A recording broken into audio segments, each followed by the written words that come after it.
Hi friends, Raf ഡയറിയുടെ പുതിയൊരു അധ്യായത്തിലേക്ക് ഏവർക്കും സ്വാഗതം. റംലാൻ മാസമാണല്ലോ വരുന്നത്. അപ്പോൾ പലതരത്തിലുള്ള കച്ചവടങ്ങൾ പൊടി പൊടിക്കുന്ന ഒരു സമയമാണ്. ഇപ്പോൾ വ്യാപകമായിട്ട് റീലുകളൊക്കെ വന്നു തുടങ്ങി. അപ്പോൾ നിങ്ങളോട് എനിക്ക് തോന്നിയ ഒരു ചെറിയ കാര്യം പങ്കുവെക്കുക എന്നുള്ളതാണ് ഈ വീഡിയോയിലൂടെ നമ്മൾ ഉദ്ദേശിക്കുന്നത്. ഇപ്പോൾ എനിക്ക് പറ്റിയ ചില അബദ്ധങ്ങളും നമ്മളിതിൽ പറയുന്നുണ്ട്.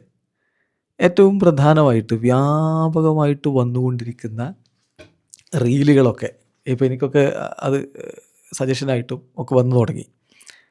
ഫുഡുമായി ബന്ധപ്പെട്ടിട്ടാണ്.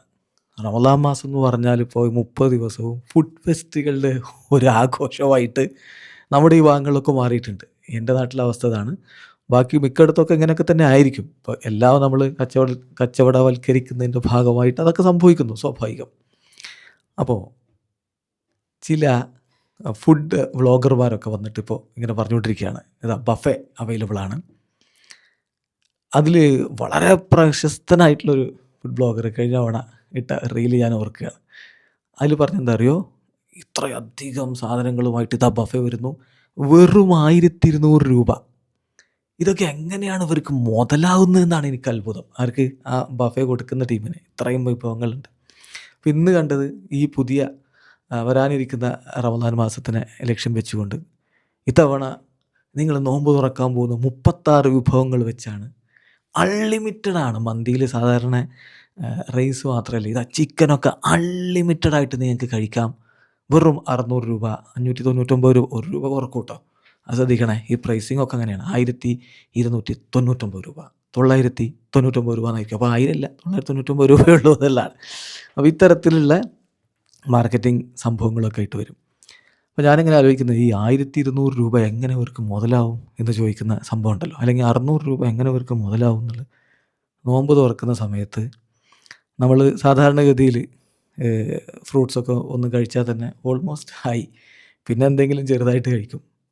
അപ്പോൾ അങ്ങനെയുള്ള സ്ഥലത്താണ് പറയുന്നത് 1200 രൂപയ്ക്ക് എല്ലാം 10, 50 വിഭവങ്ങൾ, 60 വിഭവങ്ങൾ നിങ്ങൾക്ക് കഴിക്കാൻ പറ്റും എന്നൊക്കെ പറഞ്ഞിട്ട് 1200 രൂപ എന്ന് പറഞ്ഞാൽ നിങ്ങളൊന്ന് ആലോചിച്ച് നോക്ക്, നിങ്ങളെ കൊണ്ട് സാധ്യമാണ് 10-60 വിഭവങ്ങൾ അല്ലെങ്കിൽ 36 വിഭവങ്ങളൊക്കെ ആ സമയത്ത് കഴിക്കാൻ?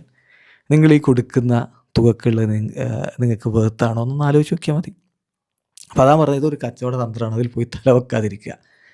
ഇപ്പോൾ നമ്മൾ ഒരു സ്ഥലത്ത്, ഇപ്പോൾ ഞാൻ 4 പേരുണ്ട്, ഞാനും ഭാര്യയും 2 മക്കളും കൂടി ഈ 1200 രൂപയുടെ ബുഫയ്ക്ക് പോയി നിൽക്കുക. എത്ര രൂപയായി? 4800 രൂപയായി. ഒന്നും കഴിക്കാനും പറ്റില്ല, അത് ഒട്ടും വർത്ത്ഫുൾ ആവുമില്ല. ഇനി അതല്ല, ഞങ്ങൾ 4 പേരും കൂടി ഒരു സാധാരണ രൂപത്തിൽ റെസ്റ്റോറൻറ്റിൽ പോയി നമ്മൾ ഓർഡർ ചെയ്ത് നമുക്ക് ഇഷ്ടമുള്ള ഫുഡ് കഴിക്കുന്നു. മാക്സിമം ഒരു 1200 രൂപ ആവുമെന്ന് വെച്ചോ. ഈ 4800 പകരം 4 പേർക്കും കൂടി 1200 ആവുമെന്ന് വെച്ചോ.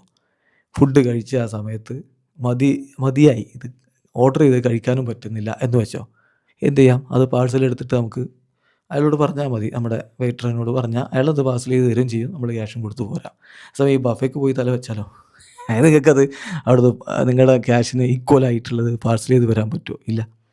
അപ്പോൾ ഇതാ പറയുന്നത്, ഇതൊന്നും കേട്ട് കണ്ണ് മഞ്ഞളിച്ച് ഓടി പോകേണ്ടതില്ല. എനിക്ക് പറ്റിയൊരു അബദ്ധം ഞാൻ പറയാമെന്ന് പറഞ്ഞില്ല. ഇപ്പോൾ 2 കൊല്ലം മുമ്പാണിത്. ഈ നേരത്തെ പറഞ്ഞ ഫുഡ് ബ്ലോഗർ നിർബന്ധമായും ട്രൈ ചെയ്യണം, മസ്റ്റ് ട്രൈ എന്നൊക്കെ പറഞ്ഞിട്ട് നമ്മൾ എൻ്റെ നാട്ടിൽ നിന്ന് മഞ്ചേരിയിലേക്ക് നോമ്പ് തുറക്കാൻ വേണ്ടി വണ്ടി ഓടിച്ചു പോയി. മക്കളൊക്കെ കൂട്ടിയിട്ടാണേ. വലിയ സംഭവമാണ് ഫുഡ് എന്നൊക്കെ പറഞ്ഞിട്ട് നമ്മൾ പോവുകയാണ്. അതുവരെ പോയി എൻ്റെ നാട്ടിൽ നിന്ന് അങ്ങോട്ടേക്ക് 40 കിലോമീറ്ററിന് മുകളിലുണ്ട്. അവിടെ പോയി ഫുഡ് കഴിച്ച് ഒരു തരത്തിലും ഇഷ്ടപ്പെട്ടില്ല. ഈ മസ്റ്റ് ട്രൈ പറയുന്നവർ അത് ശ്രദ്ധിക്കണം. നിങ്ങൾക്ക് ഇഷ്ടപ്പെട്ട് വിചാരിച്ച് ബാക്കിയുള്ളവർക്ക് അത് മസ്റ്റ് ട്രൈ ഇല്ല. എനിക്കിഷ്ടപ്പെട്ടു എന്ന് പറയുന്നത് ഓക്കെ, അത് പകരം മസ്റ്റ് ട്രൈ എന്നൊക്കെ പറഞ്ഞു കഴിഞ്ഞിട്ടുണ്ടെങ്കിൽ അത് വല്ലാത്തൊരവസ്ഥയാണ്. അതും കേട്ടിട്ട് വണ്ടി പിടിച്ച് ഓടുകയാണ്. എന്നിട്ട് തിരിച്ചിങ്ങോട്ടും 40 കിലോമീറ്റർ. ആകെ നോമ്പ് തുറക്കുന്ന സമയത്ത് അതിന് മുമ്പിലും ബാക്കിലുമായിട്ട് 80 കിലോമീറ്റർ വണ്ടി ഓടിച്ച് തല വേദനയെ പിടിച്ച് വല്ലാത്തൊരവസ്ഥയിലാണ് വീണ് പോയിരുന്നത്. അപ്പോൾ കച്ചവട തന്ത്രങ്ങളൊക്കെ പലയിടത്തും ഉണ്ടാവും. അത് സ്വാഭാവികം, കച്ചവടക്കാരങ്ങനെയൊക്കെ ചെയ്യും. അപ്പോൾ നമ്മളുടെ പോക്കറ്റിലുള്ള ക്യാഷാണ്, നമ്മളാണ് കാര്യങ്ങൾ ശ്രദ്ധിക്കേണ്ടത്. ഇത് നമുക്ക് വേർത്താണോ എന്നൊന്ന് ആലോചിച്ച് നോക്കുക.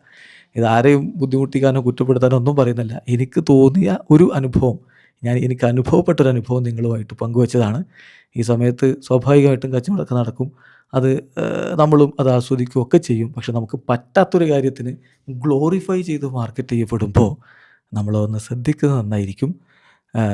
ഫുഡിൻ്റെ കാര്യത്തിൽ പലതും ടേസ്റ്റ് ചെയ്യാൻ നമുക്ക് എപ്പോഴും ഒരു താല്പര്യം ഉണ്ടാവും. വ്യത്യസ്ത നാടുകളിലൊക്കെ ഫുഡൊക്കെ ആണെങ്കിൽ അതൊക്കെ എങ്ങനെയാണെന്നൊക്കെ അറിയാനൊക്കെ ഒരു താല്പര്യം ഉണ്ടാവും. പക്ഷേ ഇതല്ല അതിന് പറ്റിയ സമയം തോന്നുന്നു. ഈ ബൊഫേകൾക്കൊന്നും പറ്റിയ സമയമല്ല റംസാൻ അല്ലെങ്കിൽ റമളാൻ എന്നാണ് എൻ്റെ ഒരു അഭിപ്രായം. നിങ്ങളുടെ അഭിപ്രായങ്ങൾ കമൻറ്റ് ബോക്സിൽ രേഖപ്പെടുത്തുക. ഇങ്ങനെ വല്ല അബദ്ധങ്ങളും ഇങ്ങനെ വല്ല കാര്യങ്ങളും നിങ്ങൾക്ക് പണഞ്ഞിട്ടുണ്ടോ? അത് കമൻറ്റ് ബോക്സിൽ രേഖപ്പെടുത്തുക. നമുക്കിങ്ങനെ അങ്ങോട്ടും ഇങ്ങോട്ടും നമ്മുടെ അനുഭവങ്ങളൊക്കെ പങ്കുവെച്ചുകൊണ്ട് രസകരമായിട്ട് മുന്നോട്ട് പോകാം. അടുത്തൊരു അധ്യായമായിട്ട് വീണ്ടും കാണാം.